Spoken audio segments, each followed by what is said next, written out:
2023 has been a pretty great year for movies. From Barbenheimer to John Wick 4 to Mission Impossible Dead Reckoning, we have been absolutely fed this year with great releases. But with the good also comes the bad. And this year, there was a lot of bad. Today, I want to sit down to rank my top 10 worst movies of 2023. And I do want to say, these are my personal top 10 worst movies of the year. So let me know your ranking for your 10 worst films of 2023 in the comments down below. But without wasting any more time, let's get right into it. I want to start off the list with 5 honorable mentions. In 15th place is Dix the Musical. 14th, Insidious the Red Door. 13th, Reality, 12th, Janet Planet, and 11th, The Pale Blue Eye. These 5 movies were just shy of making the list, but starting off the list in 10th place for me is Willem Dafoe's Inside. I was actually really interested in this movie because it takes place in one apartment. It's basically about Willem Dafoe, who is a burglar, and he's stealing a bunch of art from a very rich, high-end hotel/apartment. And this movie had a lot going for it. I thought it was very interesting because it was such a simple premise, and guess what? I think it delivered on the premise aspect of it. It was as interesting as it could be, but the premise of this movie is also the biggest roadblock for it. I feel as if not enough of the story was just interesting. I think the most interesting part of it was the fact that it was Willem Dafoe. You have such an amazing actor, one of the greatest actors of all time in my opinion, playing this role where he is basically the only one in the movie, and he's fighting to survive in this apartment. He goes through a bunch of trials and tribulations, whether it be injury-wise, with the authorities.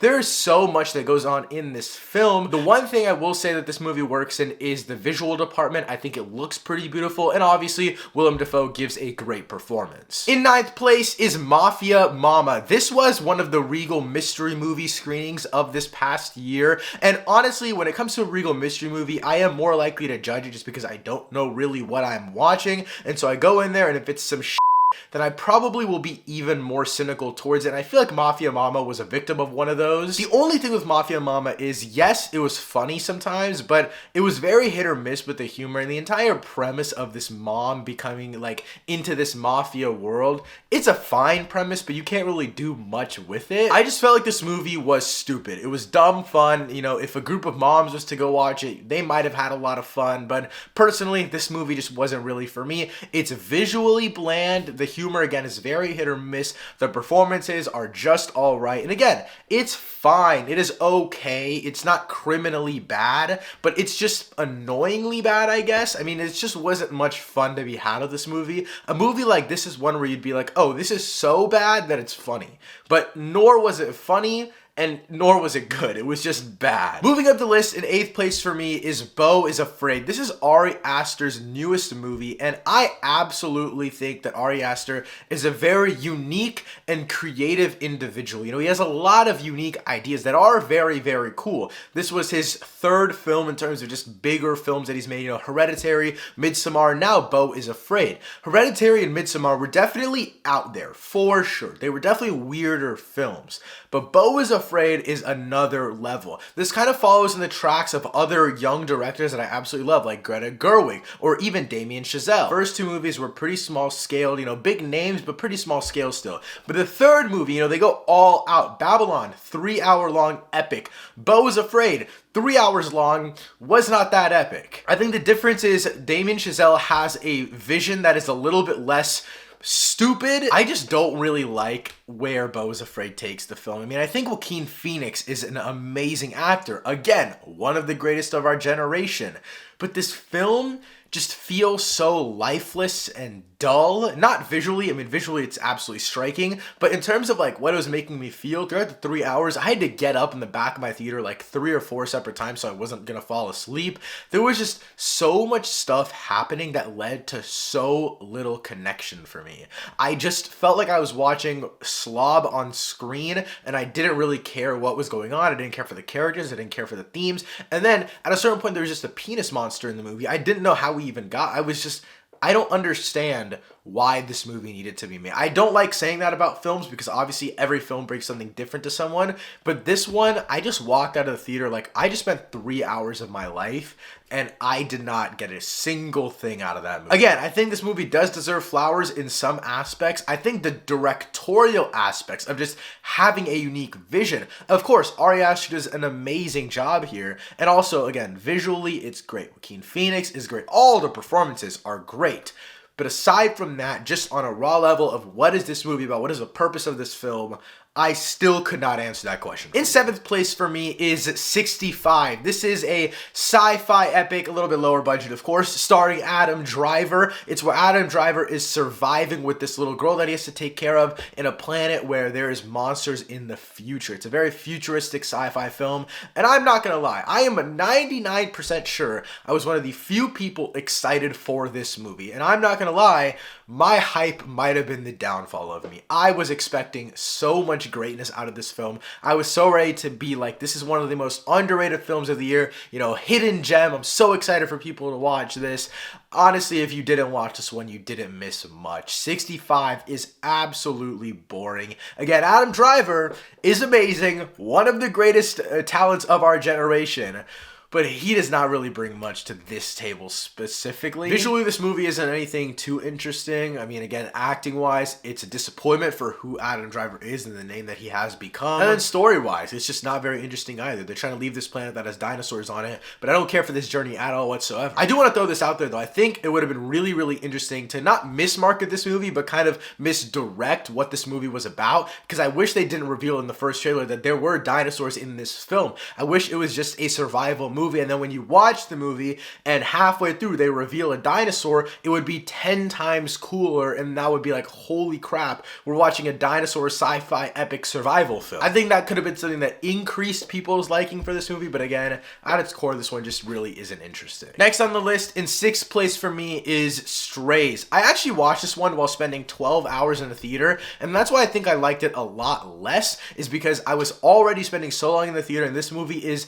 CEO of just dumb movies. It's talking dogs. It's basically like, you know, those movies like Good Boys, or like those just super hard R movies where they just curse a lot. That's what this is, except it's talking dogs, and it's like Will Ferrell and like Jamie Foxx and stuff. Like, it's a star-studded cast, but that's it. Like, who is the target audience for this movie? Nevertheless, I don't even actually know what to really say about Strays because it's just dumb. I love dumb humor, and that's why I at least enjoyed a little bit of my time with it. But I also just had a headache halfway through because I was spending all day in the theater and I didn't want to watch this movie anymore. This is the only movie where I was debating actually leaving very early for it because I just couldn't take it anymore. It was so stupid. The ending of this movie is so dumb. I mean, I understand why people laugh at it.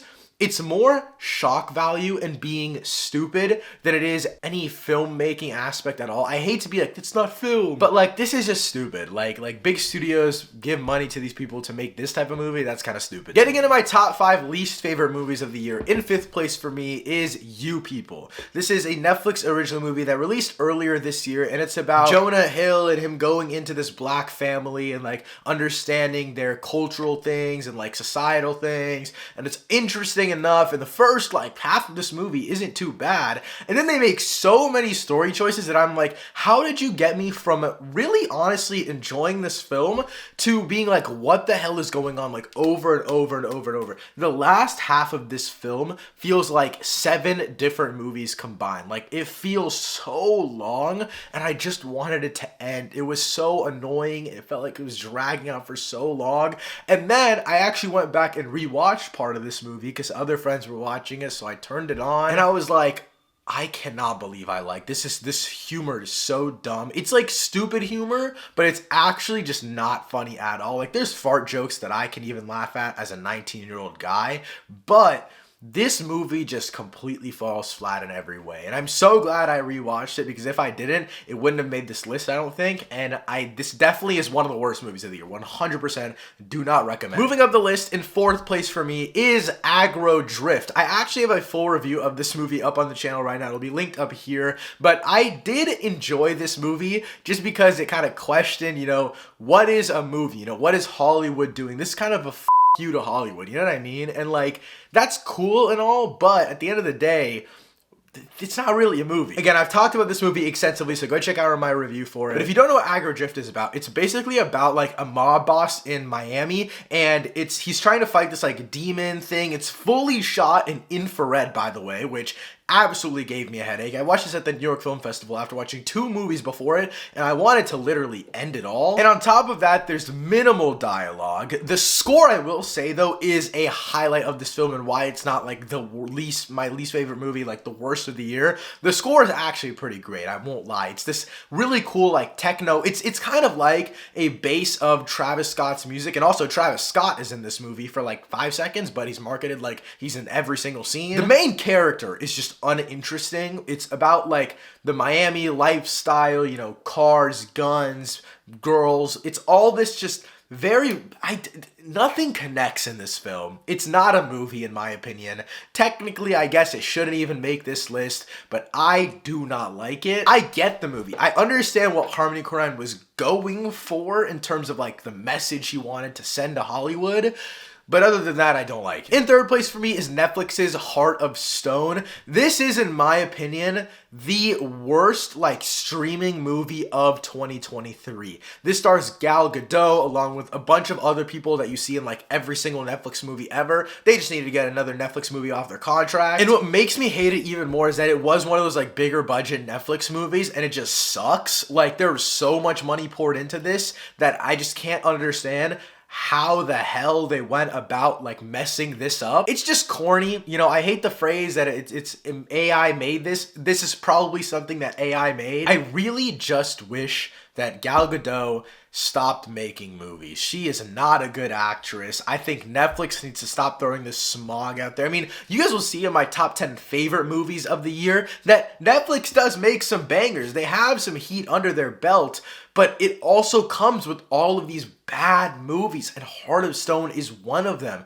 It's this spy plot that is just so dumb. I don't want to spoil. Actually, I mean, when you see those, you know what I'm talking about. When you see those movies on Netflix that are just on the auto scroll, or it feels like Netflix planted them in their top 3 so more people watch them, this is that type of movie. Moving up the list, in second place for me is Eureka. I actually watched this at the New York Film Festival back in October. Haven't made a full review on it or anything like that because this is arguably one of the worst movies I have ever seen in my entire life. And you might be wondering, why is it only number 2? I'll explain when I get to number 1. Eureka is directed by Lisandro Alonso, and if you've seen his movies before, which I personally haven't, but a lot of people talked to me about it and said that yes, Eureka is like a culmination of a lot of his past films, all like thematically and in terms of like the story structure and stuff like that. But I haven't seen any of his other movies. I went into this pretty blind, and this movie is basically 3 different stories squished into one movie, and there's like a connection between the last like 15-20 minutes of this film, but this film is basically like 2 hours and 30 minutes, and it feels like it's 4 hours long. I wanted to sleep so bad during this. I got up halfway through this movie to get food because I felt like I was gonna fall asleep. It is an absolute bore fest. I personally would not put myself through watching this movie ever again in my life, and I wouldn't wish this upon my worst enemy. My only reason why I can say that this isn't the worst of this year is because I had no expectations going in. There was nothing that really disappointed me about this movie. It was more just the fact that it was straight up a bad movie. The one pro that this movie has that it's not even good enough to be a saving grace is the visuals. It's shot pretty well. It looks really interesting, but that's where it ends. But with that being said, in first place for me, the worst movie of 2023 is Winnie the Pooh, Blood and Honey. The reason this is my least favorite movie of the year is because this was so disappointing for me. I was genuinely so interested in seeing what the filmmakers could do behind Winnie the Pooh, Blood and Honey. They got money for the film. They had an actual opportunity to give us something that had to do with like the lore aspect of Winnie the Pooh. You know what I mean? Like there was some potential there, but it just turns into a slasher where the killers are wearing Winnie the Pooh and Piglet and Tigger masks. masks. There's no unique element to it other than like the very beginning of the movie where they kind of do like a backstory lore on the kid that's in the Winnie the Pooh universe and stuff like that. They do a little bit of lore, but other than that, it is the most generic garbage slasher that you have ever seen in your life. And I cannot believe that they're making a sequel to this. Even now, all of like the childhood stories turned horror, like Bambi and all of those types of things, I have no interest in them because this has absolutely ruined it. I hope that they're made by different people just because maybe they actually care about something that has to do with the lore, but I wanted to see a true version of Winnie the Pooh, like this childhood character that I know and love, turning evil or doing something bad that makes that character that I know turn evil. This isn't that character. This is just a human in a mask. I guess I just set myself up for disappointment by thinking that this movie would be decent, but I'm gonna be honest, I am so saddened by the fact that this is my least favorite movie of the year. I wanted to love this so much, but it's pretty much unanimous that this movie sucks. The only praise I can give this movie is that it's shot okay. It's fine. It looks like a generic slasher, but if the visuals were on the level of everything else that was absolutely garbage, then this might actually be the worst film of all time, but luckily it's shot just okay. But guys, that wraps up my list for the 10 worst movies of 2023. Again, let me know your ranking in the comments down below. Thanks so much for watching. I'll see you next time. Peace.